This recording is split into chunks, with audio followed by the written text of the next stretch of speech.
नमस्कार दोस्तों। मैं डॉक्टर एस के मानो आज की इस क्लास में आपका स्वागत करता हूं। और आज बेसिकली हम लोग एंशंट हिस्ट्री में ह्यूमन ओरिजिन एंड डेवलपमेंट पर बातचीत करेंगे। आज की जो क्लास है ये मानव के विकास, मानव के उद्भव और विकास से संबंधित है।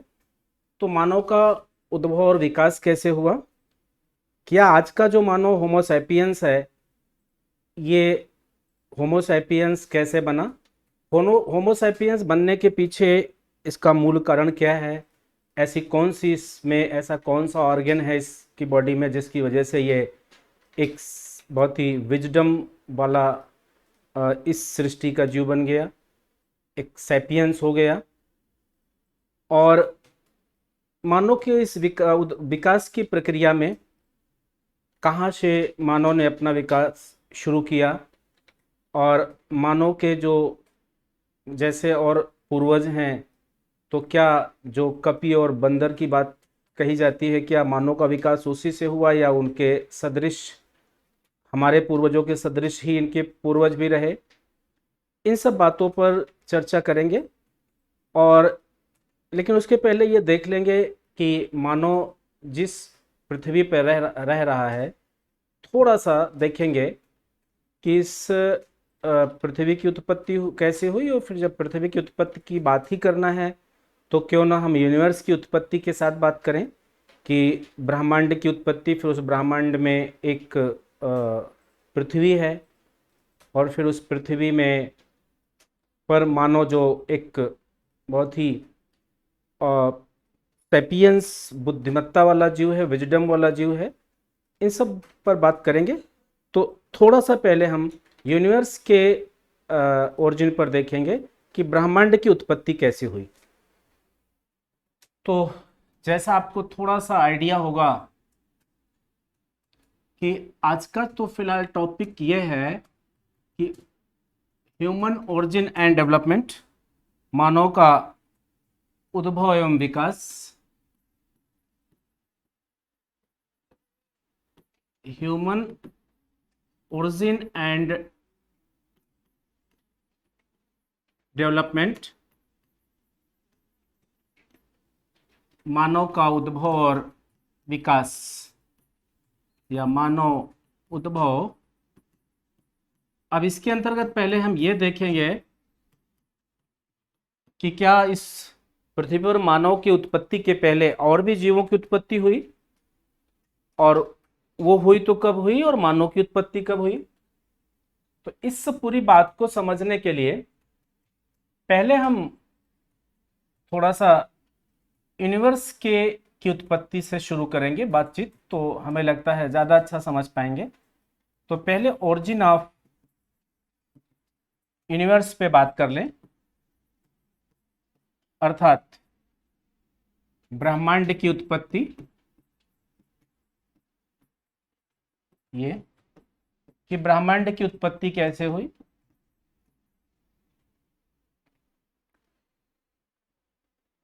तो ब्रह्मांड की उत्पत्ति का जो तथ्य है वो बड़ा ही रहस्यमय है। हालांकि काफी कुछ बिग बैंग थ्योरी के द्वारा उस गुत्थी को सुलझा लिया गया है। Big bang theory, big bang सिद्धांत बेसिकली वो यूनिवर्स की ओरिजिन से रिलेटेड ही सिद्धांत है, ब्रह्मांड की उत्पत्ति से संबंधित ही सिद्धांत है। और आज के लगभग 13.7 13.7 अरब वर्ष पहले, 13.7 अरब वर्ष पूर्व, इतने साल पहले एक, आप कह सकते हैं कि एक गोलक पिंड था, या कह सकते हैं कि एक छोटा गोलक था, टिनी बॉल। एक छोटा गोलक था और उसी पर ही ब्रह्मांड का पूरा भार केंद्रित था। उस गोलक पिंड का तापमान लगभग 5 से 6 हजार डिग्री सेंटीग्रेड था, और उस गोलक पिंड में एक भयंकर विस्फोट हुआ और उस विस्फोट की वजह से ही ब्रह्मांड का विस्तार हुआ। यह बात बिग बैंग थ्योरी के द्वारा सिद्ध हो चुकी है और ब्रह्मांड के उत्पत्ति के विषय में अनेकों सिद्धांत हैं, अनेकों परिकल्पनाएं हैं। उनमें से जो सर्वमान्य एवं सर्वप्रामाणिक सिद्धांत है वो बिग बैंग सिद्धांत ही है। और बिग बैंग सिद्धांत यही कहता है कि ये जो हमारा ब्रह्मांड है 13.7 वर्ष पूर्व जब विस्फोट हुआ उस गोलक में, अर्थात उस छोटे गोलक में, टिनी बॉल में, और उसकी वजह से फिर वो विस्तारित हुआ तो ब्रह्मांड की उत्पत्ति हुई।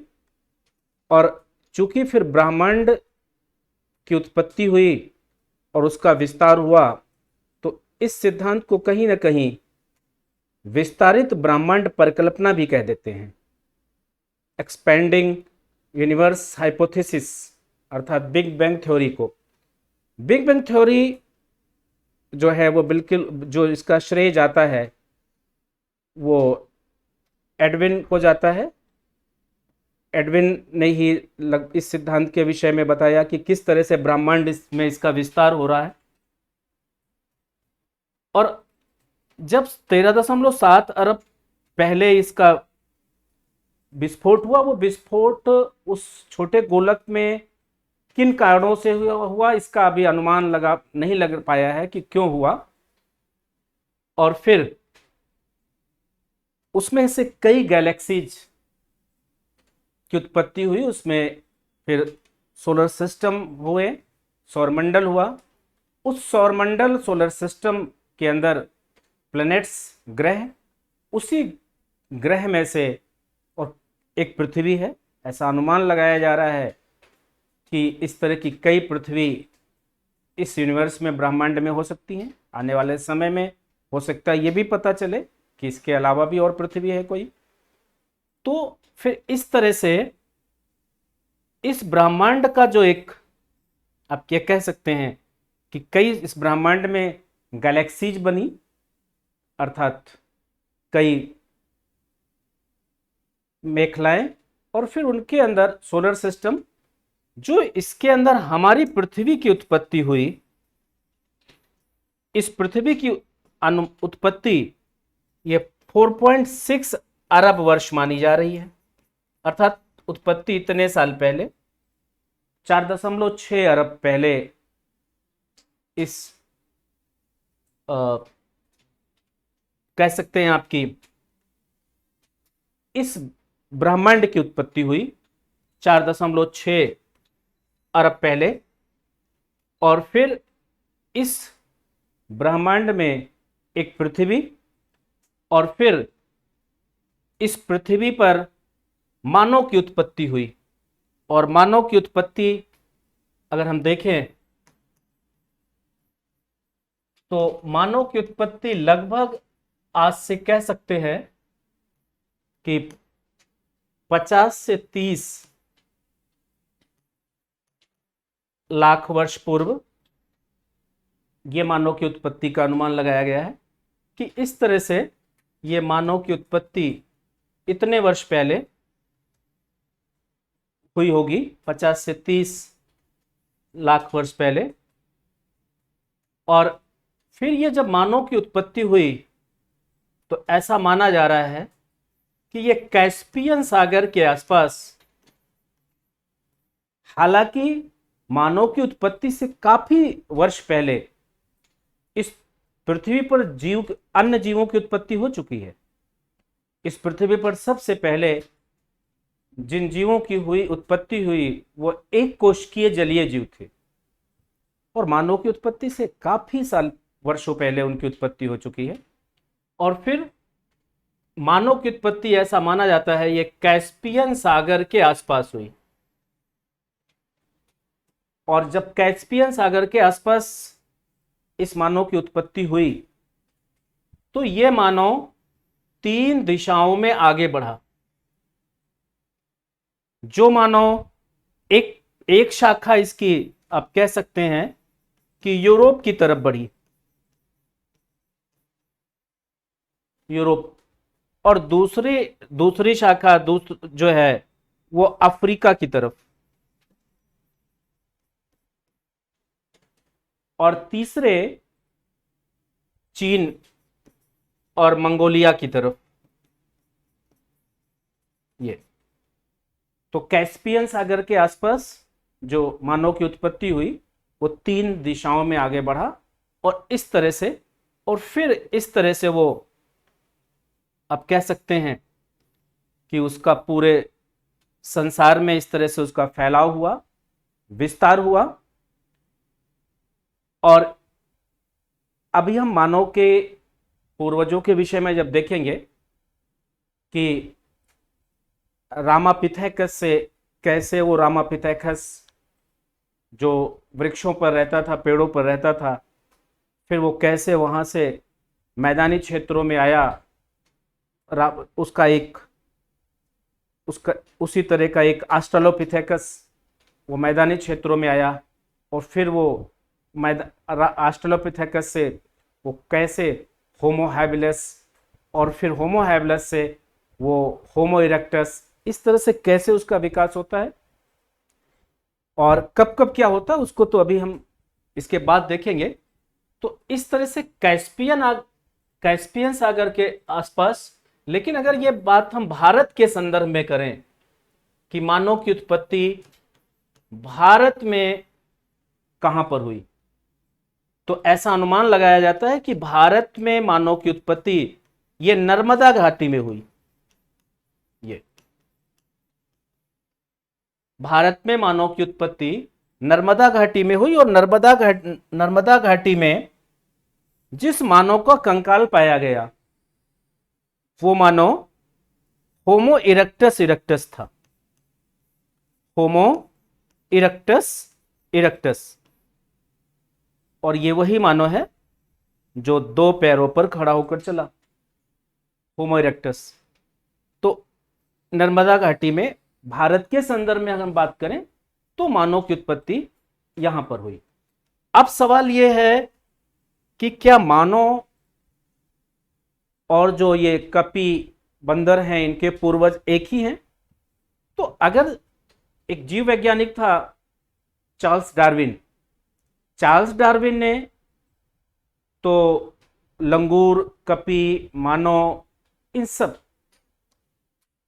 चिंपैंजी, गोरिल्ला, इन सबको प्राइमेट्स में रखा और कहा इनके मूल में इनके वंश एक ही है।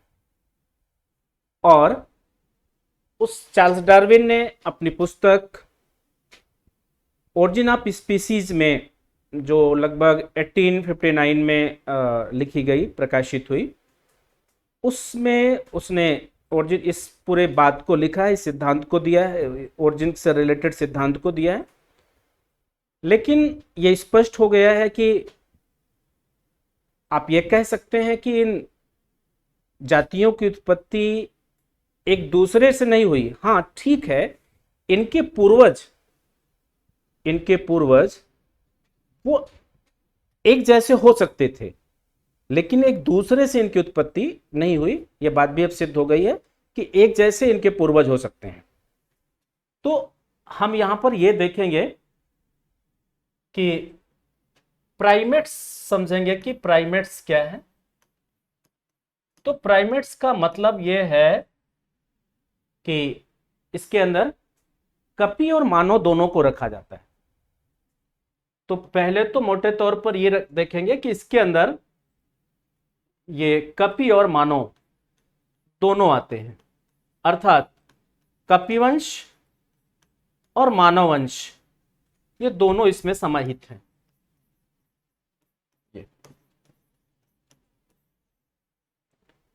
अब जब कपिवंश की बात करते हैं तो कपिवंश में ये गिब्बन,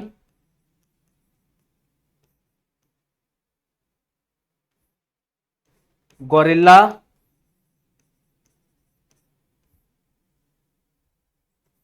और ओरंगुटान चिंपैंजी, ये सभी कपि वंश के अंतर्गत आएंगे। वहीं पर जो मानव वंश है, मानव वंश में एक तो पहले यह समझना होगा कि रामापिथेकस, ये रामापिथेकस मानव जंगलों में रह रहा है, मानव के पूर्वज वृक्षों पे रह रहे हैं, उन्हें भी कुछ पता नहीं है, वर्षा हो रही है, पत्थर ओले गिर रहे हैं, ओले पड़ रहे हैं, उन्हें कुछ आइडिया भी नहीं है कि ये हो क्या रहा है, मौसम में बदलाव हो रहा है, बाढ़ आ रही है, क्योंकि अभी जो उनका क्रेनियल कैविटी का आयतन है, अभी जो मस्तिष्क है, वो उस तरह से धीरे धीरे अभी ये भी देखेंगे कि मानव के मस्तिष्क का विकास कैसे होगा, और जब मानव के मस्तिष्क का विकास होता गया तो वो कैसे पाषाण युग से और मिसाइल युग तक पहुंच जा रहा है मानो, आज का आधुनिक मानो, वो सब देन है उसके मस्तिष्क की, उसकी ब्रेन की।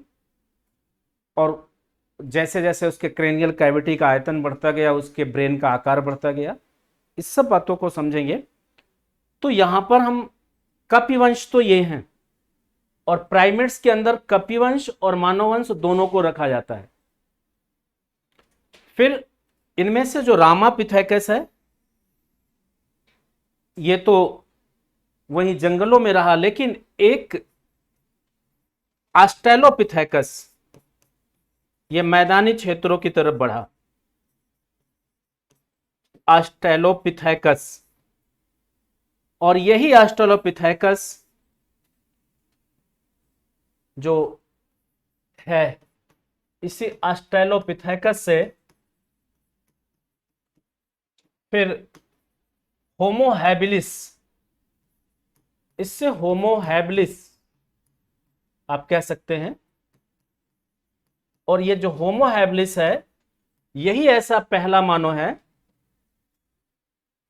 जिसने दो हाथों का, आप ये कह सकते हैं, दो हाथ वाला मानव, अर्थात हाथ वाला मानव। और मानव ही इस सृष्टि में एक ऐसा जीव है जो अपने अग्र पादों का, अर्थात हाथों का इस्तेमाल कर रहा है, प्रयोग कर रहा है, और उसका दो हाथों का इस्तेमाल करना ही इसी ने इस सृष्टि में क्रांति उत्पन्न किया। आज जो भी मानव द्वारा कार्य हो रहे हैं, वो दो हाथों, एक तो उसका जो मस्तिष्क है, ब्रेन है, उसकी वजह से, और दूसरा दो हाथों के प्रयोग करने की वजह से ही इतने बड़े बड़े शोध, अनुसंधान और वैज्ञानिक खोजें जो हो रही हैं, वो उन्हीं के दो हाथों के इस्तेमाल की वजह से ही है। तो होमो हैबिलस हाथ वाला मानव, और फिर होमो हैबिलस से होमो इरेक्टस, इस मानव का विकास हुआ। होमो इरेक्टस ये कैसा मानव है? इरेक्ट माने होता है तन्ना या सीधा खड़ा होना, दो पैरों पर खड़ा होकर चला ये मानव, अर्थात हाथ वाला मानव, और इसे आप कह सकते हैं कि पैरों पर चलने वाला मानव, चलने वाला मानव, दो पैरों पर चलने वाला मानव पहला होमो इरेक्टस। और इस होमो इरेक्टस को पिथकांथ्रोपस इरेक्टस भी कहते हैं, पिथकांथ्रोपस इरेक्टस, होमो इरेक्टस को पिथकांथ्रोपस इरेक्टस कहते हैं। और सामान्य शब्दों में यही आपको जावा मानव कहलाता है, इसी को हम जावा मानव कहते हैं। और बेसिकली जो अग्नि का आविष्कार किया वो इसी मानव ने किया, हालांकि उसके उपयोग का ज्ञान इसको नहीं है, लेकिन पत्थर को रगड़ रहा था और चिंगारी निकली और आग लग गई। तो आविष्कार जो है वो इसी ने किया, अग्नि का आविष्कार इसी मानव ने किया, हालांकि उसको इसके उपयोग का ज्ञान नहीं है अभी। इस होमो इरेक्टस के बाद फिर निएंडरथल मानव आया, निएंडरथल, और निएंडरथल मानव के बाद फिर क्रोमैग्नान मानव आया, क्रोमैग्नान, क्रोमैग्नान के बाद आधुनिक मानव अर्थात आज का होमो सैपियंस सैपियंस, जिसे हम होमो सैपियंस सैपियंस कहते हैं, ये मानव आया, होमो सैपियंस अर्थात बुद्धिमान मानव, बुद्धिशील मानव। Sapiens word form by sapient and the meaning of sapient is wisdom, अर्थात जिस मानव के पास ठीक ठाक बुद्धि थी, और आप कह सकते हैं कि उसे ही होमो सैपियंस कहा गया। और कॉग्निटिव जो इसके अंदर कैपेबिलिटी, इंटेलिजेंस वो विकसित हुई, और तभी उसके प्रयोग से इसने अपने मस्तिष्क के प्रयोग से तमाम नित नूतन नए चीजें बनाना शुरू किया। तो अब इस मानव का विकास इससे हो रहा है। तो इस तरह से ये ऑस्ट्रेलोपिथेकस से लेकर और होमो सैपियंस सैपियंस या आधुनिक मानव तक की जो विकास यात्रा है वो इस तरह है। तो मानव पहले खानाबदोश जीवन जी रहा है, जो होमो इरेक्टस मानव है, जिसको हम पिथकांथ्रोपस इरेक्टस भी कह रहे हैं, ये पैलोलिथिक एज का मानव है। और जिस समय नोमैडिक लाइफ मानव जी रहा है, खानाबदोश जीवन जी रहा है, यहाँ वहाँ भटक रहा है और भोजन की तलाश में वो इधर उधर भटकता रहता था। लेकिन आज के लगभग आप कह सकते हैं कि आज के लगभग 10,000 वर्ष पहले, 10,000 वर्ष पहले ये इस समय अंतिम रूप से जो मानव के इतिहास में चमत्कार हुआ और उसने कृषि कार्य करना शुरू किया, कृषि कार्य। हालांकि उसके पहले जो सोसाइटी की कॉन्सेप्ट है और समाज की कॉन्सेप्ट है वो थोड़ा उसके पहले आ चुकी थी, लेकिन कृषि कार्य करना उसने इतने से शुरू किया। और जब मानव ने कृषि कार्य 10,000 वर्ष पहले करना शुरू किया और फिर अब कृषि कार्य करेगा तो फिर उसको स्थायी आवास की भी जरूरत है, क्योंकि कृषि पहले कुछ जगह पे वो कृषि कर रहा है, फिर वहां की उत्पादकता, भूमि की उर्वरता खत्म हो गई तो दूसरी जगह, लेकिन स्थायी रूप से जब वो कृषि कार्य भी शुरू कर दिया और स्थायी आवास बनाना यहां पे शुरू कर दिया। और स्थायी आवास और कृषि, जब कृषि शुरू किया उसने तो कुछ सरप्लस उत्पादन हुआ, अर्थात कुछ अधिशेष उत्पादन हुआ। यहां पे सरप्लस उत्पादन से आशय यहां पर यह है कि जितना जरूरत है, आवश्यकता है, उससे अधिक का उत्पादन हो जाना,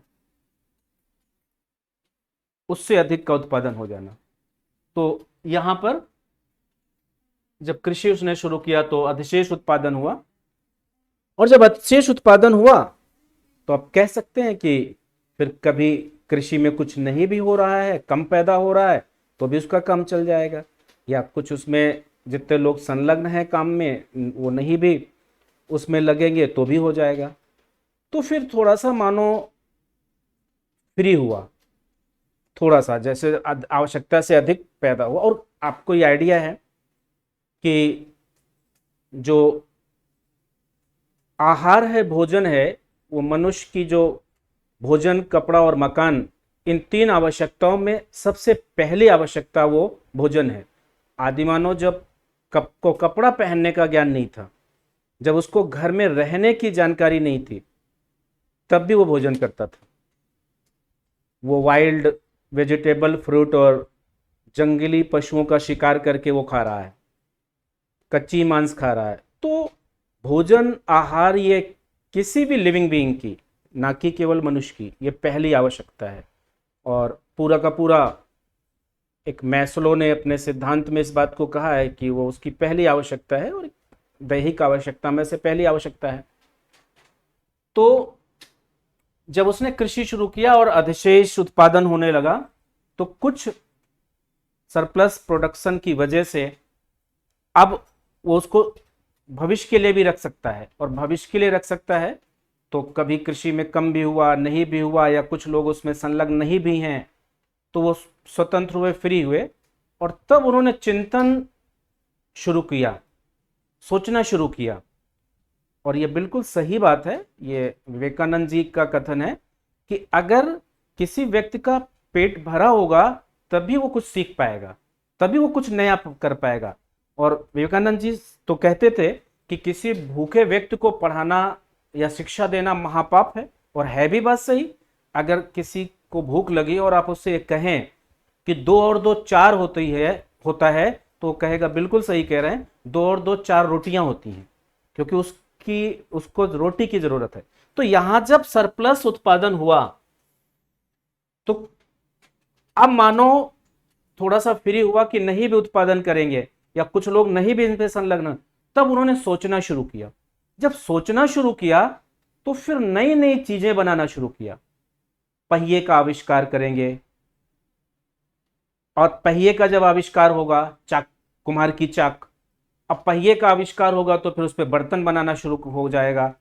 अब उस पर बर्तन बनाना शुरू होगा, फिर बर्तन का उपयोग शुरू हो गया। तो इस तरह से तमाम नई बातें मानव ने शुरू कर दिया सोचना। और इस सृष्टि में जितने भी जीव हैं उनमें मानव ही एक है जिसके पास इस तरह की बुद्धि और संज्ञानात्मक चिंतन, कॉग्निटिव थिंकिंग की कैपेसिटी, वो मानव में ही है और जीवों में नहीं है। और जिसकी वजह से वो इस तरह से बड़ी तेजी के साथ आगे बढ़ता। हालांकि ये बात सही है कि मानव के मस्तिष्क का जो विकास हुआ है, उस मस्तिष्क का विकास उसकी कुछ, आप कह सकते हैं कि संवेदनशील अंगों की शर्त पर हुआ है। जैसे मानव का मस्तिष्क तो विकसित हुआ है, लेकिन घ्राणेन्द्रियां मानव की उतनी विकसित नहीं है जितना अन्य जीवों की है, अर्थात सूंघने की शक्ति। तो मस्तिष्क तो विकसित हुआ, और मस्तिष्क, मानव का जो मस्तिष्क है, जो मस्तिष्क का मानव के मस्तिष्क का आकार है, वो इस सृष्टि के और जीवों के आकार की तुलना में वो ज्यादा बड़ा है। मतलब अगर हम ये कहें कि मानव के जो शरीर का भार है और जो उसके मस्तिष्क का भार है, और जीवों की तुलना में इसके मस्तिष्क का भार ज्यादा है, और जो मस्तिष्क का भार ही ज्यादा है, तो फिर उसके अंदर जो बुद्धि का केंद्र है, सेरिब्रम, मानव का सेरिब्रम सभी जीवधारियों के सेरिब्रम से, उनके शरीर की भार की तुलना में सबसे ज्यादा है इस सृष्टि में। इसीलिए मानव बुद्धिशील प्राणी है। तो इस बात को भी थोड़ा सा हम ये देखते हैं कि मानो जो होमो सैपियंस हुआ, तो इस होमो सैपियंस बनने की मानव की क्या यात्रा रही, वो एक बुद्धिशील प्राणी कैसे बन पाया। तो शुरुआत में अगर हम ये देखें तो जो मानव है, इसके शुरुआत में जो क्रेनियल कैविटी का आयतन था वो उतना अधिक नहीं था, अर्थात कपाल गुहा का आयतन। और जैसे जैसे कपाल गुहा का आयतन बढ़ता गया, इसके मस्तिष्क का आकार बढ़ता गया। वर्तमान में जो मानव की कपाल गुहा का आयतन है, अर्थात आप कह सकते हैं कि जो क्रेनियल कैविटी का वॉल्यूम है, volume of cranial cranial cavity, कपाल गुहा का आयतन। ये कपाल गुहा का जो आयतन है ये 1450 सीसी है। ये 1450 सीसी अर्थात 1450 घन सेंटीमीटर, ये मनुष्य की कपाल गुहा का आयतन है। अब इस 1450 जो सीसी का क्रेनियल कैविटी है, क्रेनियल कैविटी क्या है थोड़ा सा समझते हैं पहले। ये मनुष्य, यहां पे 8 बोन्स होती हैं, 8 हड्डियां होती हैं। यहां 8 हड्डियां हैं, यहां पे 14 है इस पूरे में, इसको मिलाकर इतने में 22 हड्डियां हैं। लेकिन जो ये हमारा स्कल है आप कह सकते हैं, अर्थात खोपड़ी, इसमें 8 हड्डियां हैं और ये 8 हड्डियां ऐसे आपस में जुड़ी हुई हैं और ये एक कवच बनाती हैं, एक आवरण बनाती हैं, उसी को कपाल कहते हैं। और फिर इसके अंदर जो एक कैविटी बनती है उसी को कपाल गुहा कहते हैं, क्रेनियल कैविटी।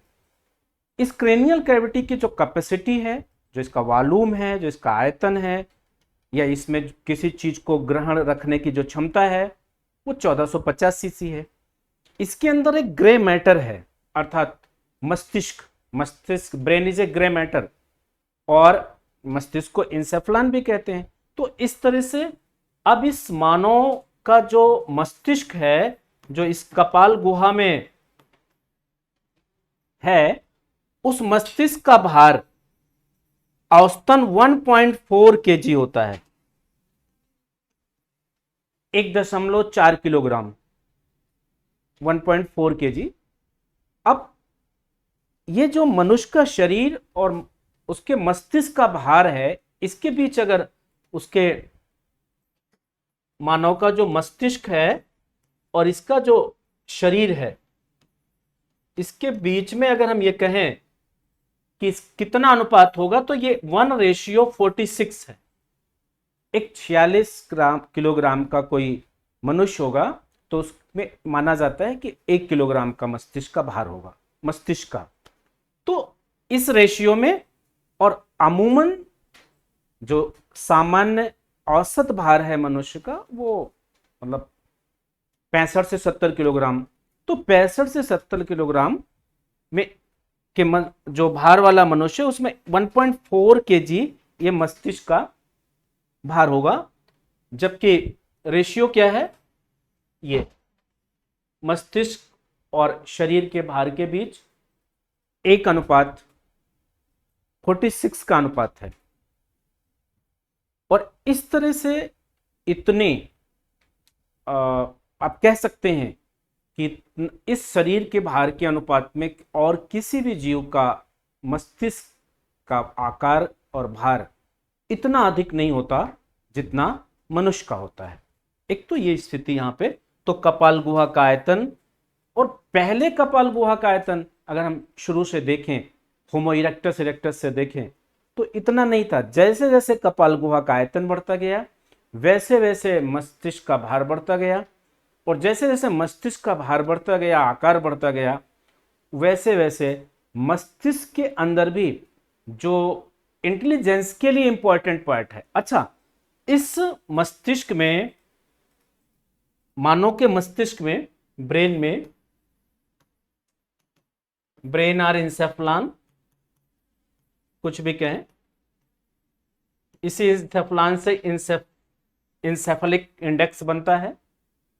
तो अब इसमें दो ऐसे, मानव मस्तिष्क के तो कई बार पार्ट हैं। जैसे सबसे पहले इसको मोटे तौर पे 3 पार्ट में ही बांट लेते हैं। एक अग्र मस्तिष्क, मध्य मस्तिष्क और पश्च मस्तिष्क, अर्थात आप कह सकते हैं कि फोर ब्रेन, मिड ब्रेन और हिंड ब्रेन।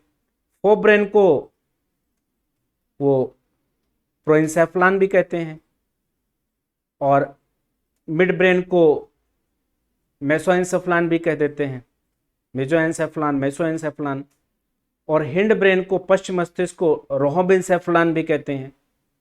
अब इनमें से फिर इनके अंदर भी पार्ट होते हैं, डायनसेफ्लॉन, सेरिब्रम, वो फिर एक अलग हम विषय की तरफ चले जाएंगे, उधर नहीं जाते। तो हम ये देखते हैं कि इसमें हम ये यहां पर समझने की कोशिश करेंगे कि इस ब्रेन या इंसेफ्लॉन के कौन ऐसे दो पार्ट हैं जिसने इस सृष्टि के जीवों में मनुष्य को सैपियंस बना दिया, होमोसैपियंस बना दिया, सबसे बुद्धिशील प्राणी बना दिया, बुद्धिमान बना दिया, कॉग्निटिव थिंकिंग के लिए, संज्ञानात्मक चिंतन के लिए, इंटेलिजेंस के लिए वो कौन सा मस्तिष्क का पार्ट जिम्मेदार है, किसकी वजह से मानव नित्य नूतन नए नए आविष्कार कर रहा है, वो क्षमता किस पार्ट में है, मस्तिष्क का वो कौन सा भाग है। तो वो मस्तिष्क का भाग है सेरिब्रम। ये सेरिब्रम,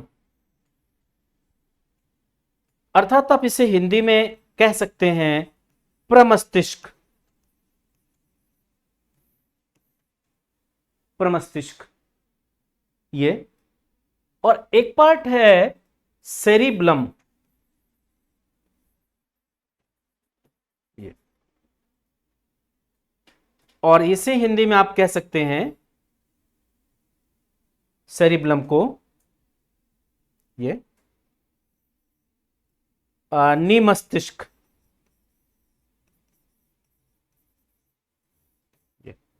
सेरिब्लम निमस्तिष्क, और ये बेसिकली अग्र मस्तिष्क का भाग है और ये पश्च मस्तिष्क का भाग है।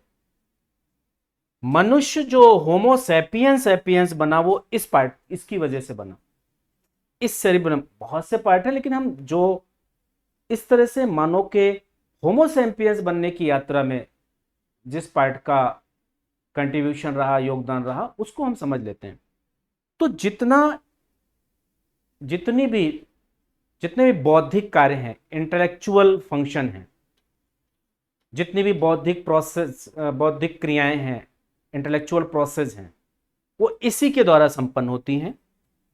और इस सृष्टि में सेरिब्रम जितना बड़ा मनुष्य का है, और यही वजह है कि वो